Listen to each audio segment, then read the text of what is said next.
Assalamualaikum, hai. Kembali lagi dengan saya di video pembelajaran yang kedua. Baiklah, di video kali ini saya akan menjelaskan sebuah materi dengan judul Kewajiban Warga Negara dalam Demokrasi. Baiklah, materi pertama yang akan saya bahas ialah pengertian demokrasi. Apa yang dimaksud dengan demokrasi? Demokrasi merupakan suatu sistem yang ada dalam pemerintahan yang mana setiap warga negaranya memiliki hak dan kesempatan yang sama. Demokrasi tersebut tidak mengenal suku bangsa, tidak mengenal juga jenis kelamin, dan tidak mengenal tentang golongan atau status sosial. Karena demokrasi berarti dari rakyat, oleh rakyat, dan untuk rakyat. Nah, selanjutnya saya akan menjelaskan pengertian demokrasi menurut para ahli ada 3. Yang pertama, menurut Abraham Lincoln, demokrasi adalah sistem pemerintahan yang dibuat dari rakyat, oleh rakyat, dan untuk rakyat.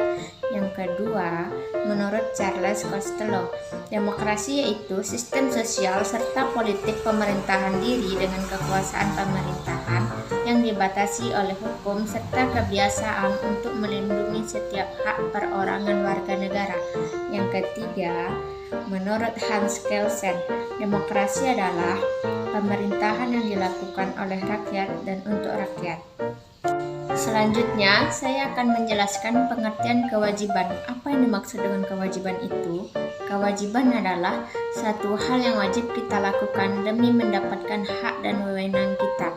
Bisa jadi, kewajiban merupakan hal yang harus kita lakukan karena sudah mendapatkan hak, tergantung situasi. Sebagai warga negara, kita wajib melaksanakan peran sebagai warga negara sesuai kemampuan masing-masing supaya mendapatkan hak kita sebagai warga negara yang baik. Baiklah, materi yang terakhir ialah kewajiban warga negara dalam demokrasi. Apa saja kewajiban warga negara dalam demokrasi? Rakyat bertanggung jawab dalam pelaksanaan kehidupan demokrasi. Dengan kata lain, seluruh rakyat Indonesia harus mewujudkan situasi negara yang kondusif, aman, tertib, dan demokratis.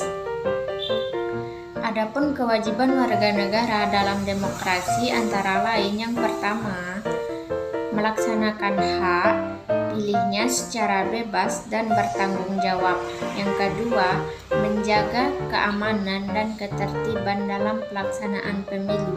Yang ketiga, patuh dan taat pada tata tertib maupun undang-undang yang berlaku. Yang keempat, menghormati pendapat orang lain. Yang kelima, mewujudkan kehidupan bermasyarakat yang demokratis dan damai.